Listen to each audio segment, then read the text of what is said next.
खुलुमबाय लोगोफोर, गोजोन फुंबिलि बयनिसिमबो।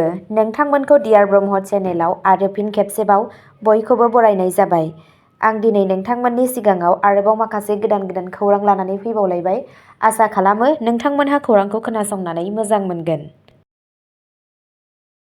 गिबि खौराङावनो दङ बिहु फोरबोनि गेजेराव देरगावआव फिसाज्लाया सुनानै बुथारदों।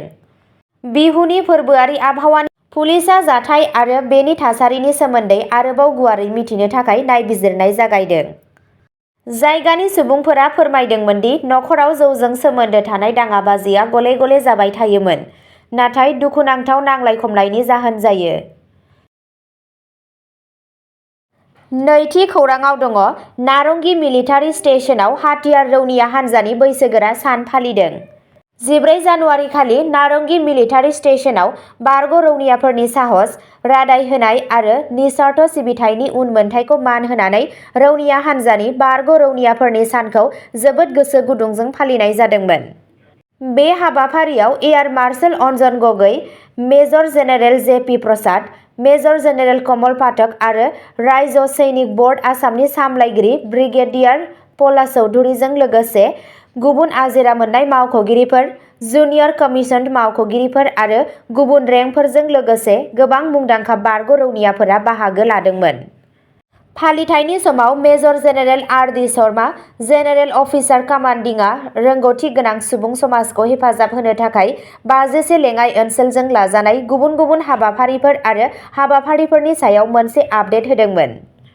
बे हाबाफारिया मावबाय थानाय आरो आजिरा मोननाय रौनिया हान्जानि मावथिफोरनि थाखाय फिन रोखा खालामनायनि मोनसे बुब्लिमोन, जायफोरा हादोर दानायाव गावसोरनि गोनांथार बिफावखौ दिन्थिनानै हादोरनि फारसे गावसोरनि गोख्रों फोथायथि आरो बाउसोमनायखौ फोरमायदोंमोन।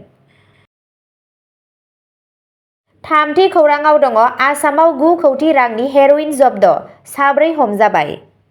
आसाम पुलिसआ मंगलबाराव कामरुप जिल्लायाव 9 कौटि रांनि हेर'इन जब्द खालामो आरो बेजों लोब्बा थानाय 4 सुबुंफोरखौ खायो।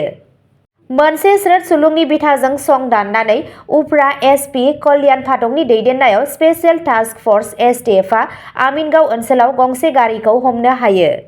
मिथिनाय बायदिब्ला मणिपुरनि चुराचान्दपुर जिल्लानि मोनसे नखरजों सोमोन्दो थानाय गारिआ हाज' आरो गरेस्वराव फालांगिरिफोरनो ड्राग्स दैथायहरगासिनो दंमोन। नागिरनाय समाव 94 साबोननि बक्सआव दोनखोमानाय 1.128 किल'ग्राम हेर'इनखौ आन्दोनि खथायाव मोननाय जादोंमोन। गारिनि सालायगिरि आरो लोगो सालायगिरिखौ जायगायावनो खानाय जादोंमोन। बिसोरनि सोंनाय फिननायाव हाज' आरो गरेस्वरनि सानै फालांगिरिखौबो हमनाय जादों। पुलिसआ रोखा खालामो दि आयेनारि हाबाफारिया सोलिगासिनो दं। ब्रैथि खौराङाव दङ चराइदेव मैदानफोरा इउनेस्क'निफ्राय मुलुग दोरोङारि नेरसोनथिनि फोरमानलाइ मोनदों।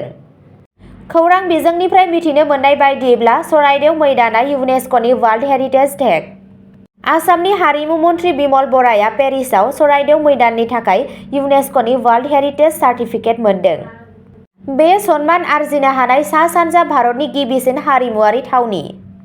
मैदामआ आहम राजफोलेरनि 13थि निफ्राय 19थि जौथाइसिम फबनाय दालाफोरा जोबोद गोथार आरो रुजुजायै गोथै सावनाय बुमिनसारखौ दिन्थियो। गिबि मन्थ्रि हिमन्त बिश्व शर्माया बेखौ आसामनि थाखाय गोग्गाथाव माग बिहु अनथोब बुंदों। बाथि खौराङाव दङ आसामनि थागिबिफोरा थाबैनो एपआव फट' आपल'ड खालामनानै लामा गाज्रिनि जेंनाफोरखौ फोरमायथि होनो हागोन, हिमन्त बिश्व शर्मा बिथाङा बुंदों। आसाम सोरखारा लामाफोराव हाखरफोरनि जेंनाखौ फोजोबनो थाखाय मोनसे गोदान मबाइल एप लन्च खालामनो थियारि खालामगासिनो, जाय गोदान आसामनि फारसे मोनसे गाहाय आगान। आसाम चिफ मिनिस्टार हिमन्त बिश्व शर्माया बे हाबाफारिखौ गावनि मावख'आरि एक्स हेन्डेलआव फोसावदोंमोन आरो बेखौ फोरमायदोंमोन दि बे सानस्रिया लामानि थासारिखौ साबसिन खालामनायनि सावरायनायनि समाव फैदोंमोन। एपआ सुबुंफोरखौ फट' आपल'ड खालामनानै आरो थार थावनिखौ टेग खालामनानै हाखरफोरनि फोरमायथि होनो खाबु होगोन। सुबुं बानायग्रा बिफानआ पिडब्लिउडि एपखौ नोजोर होगोन आरो फोरमायथिनाय हाखरफोरखौ थाबैनो फोजोबगोन, साननैनि गेजेराव फाहामनायखौ रोखा खालामगोन। गिबियाव एपखौ मोनबा नोगोरमाफोराव बाहायनाय जागोन, गुवाहाटी, तेजपुर, जरहाट, डिब्रुगड़ आरो सिलचरआव। खेबसे जाफुंसार जानायनि उनाव बेखौ गुबुन बिथिङाव फेहेरनाय जागोन। गिबि मन्थ्रिया मुंख'दों दि एपआ मोजाङै जौगाखांनायनि उनाव एप्रिल एबा मे 2026 मायथाइसिमाव लन्चनि थाखाय थियारि जागोन। बे हाबाफारिया लामा रैखाथिखौ साबसिन खालामनो आरो रायजोनि सुबुंफोरनि थाखाय गोरलै, हाखर गैयै लामाफोर जगायनो थाखाय आसाम सोरखारनि नाजानायनि बाहागो। अब्ला दिनैनि खौरांआ एसेनोसै। जाय बिथांमोनहा सानसेनि फानजामुथिखौ नायनानै मोजां मोनो, स्क्रिनआव होनाय चेनेल बड' इनफ' पइन्टआव थांनानै नायहैनो हागोन। चेनेलनि लिंकखौ डेस्क्रिप्शनाव होनाय जादों। गोजोन्थों।